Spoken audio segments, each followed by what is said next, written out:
Então, mas como eu estou dizendo, a moeda, ela existe, o dinheiro, né?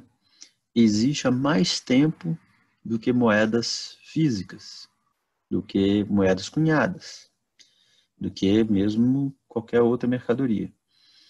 Mas de onde vem a moeda? Nós temos uma história da moeda, que eu estou falando que não é escambo, mas ao mesmo tempo eu não disse ainda de onde surgiu. Nós podemos datar o surgimento da moeda?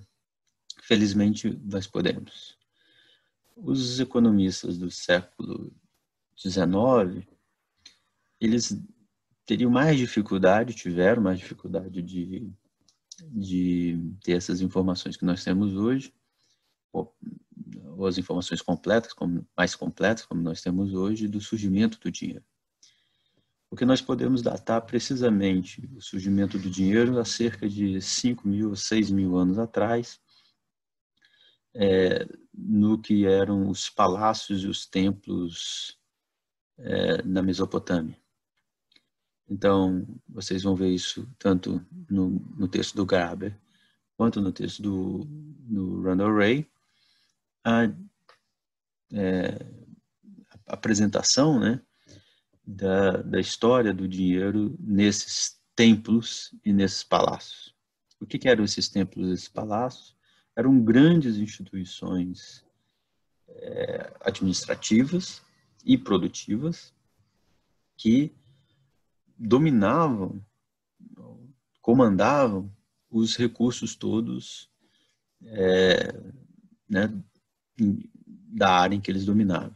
Então, na Mesopotâmia, que hoje é o Iraque, a Pérsia, o Irã, aquela região, você tem ao longo dos rios lá, Tigres e Eufrates, né?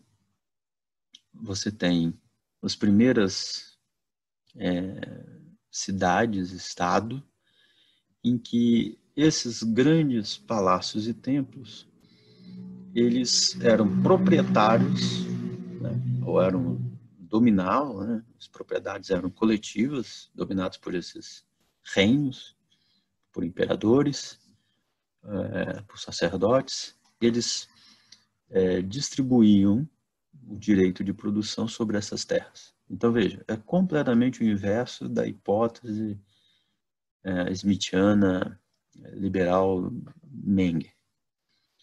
Não é um monte de produtor independente, proprietário dos seus bens. Não, era o contrário. Nos grandes... no início das civilizações modernas, da civilização, né, humana, você tem grandes palácios e templos que dominavam vastas áreas agriculturáveis e distribuíam isso entre os seus súditos. Mas vejam, esses súditos deviam pagar com produtos, né, o uso, rendas dessas terras em que eles produziam. E esses palácios, por sua vez, obtinham esses produtos e eram grandes, como se fossem grandes indústrias, né, de produção de uma série de coisas. Por exemplo, instrumentos para agricultura, como coisas para arar a terra. Eles produziam bens públicos como sistemas de irrigação, pontes, estradas, exércitos para proteger o reino. Então, é nesses palácios e nesses templos que o dinheiro vai surgir. E por que vai surgir? Qual o objetivo do dinheiro? Ele surge fundamentalmente como uma unidade de conta. Ele é um instrumento de contabilidade. Dinheiro é um instrumento de contabilidade. Então, a contabilidade que se fazia era simplesmente grandes contadores, os primeiros contadores, escribas, eles registravam o que cada produtor devia entregar aos palácios e aos templos, trigo, comida, bens de toda ordem, e quanto daquilo ali era destinada para os trabalhadores e administradores dos templos e dos palácios. Então, esses escribas tinham que fazer contabilidade, registros de entrada e de saída. E eles tinham que estabelecer relações de preço, de troca, entre as entradas, entre os bens. Então, produtor XYZ deve XYZ, o que equivale a XYZ produtos. Então, as primeiras listas, e são as listas registradas. Então, nós temos registros físicos. Essas pedras antigas registradas são registros contábeis, não são livros, não é poesia que é escrito. A escrita não surge com poesia, a escrita surge como registros contábeis. É triste, mas é verdade. Então, esses registros contábeis eram, como eu disse, estabeleciam relações de preço ou de troca entre bens, e a partir dali os contadores estabeleceram uma unidade comum de contabilidade. Quando eles registram essa unidade comum de contabilidade, eles estão imediatamente criando o que a gente chama de dinheiro, porque dinheiro é justamente tão só um registro, uma unidade de conta para estabelecer contabilidade, para estabelecer duas coisas fundamentais: dívidas e preços.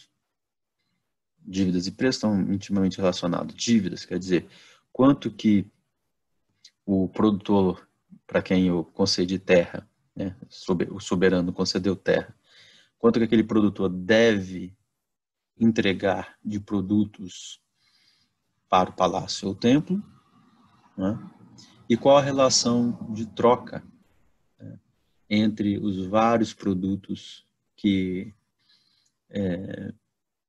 eu tenho necessidade, né, como instituição pública. Essas grandes instituições públicas, então, passaram a usar uma unidade de conta para fazer seus planejamentos. Então, quanto vai ser entregue de produtos, quanto que eu vou distribuir para os administradores, para os trabalhadores dos templos e dos palácios, para o exército.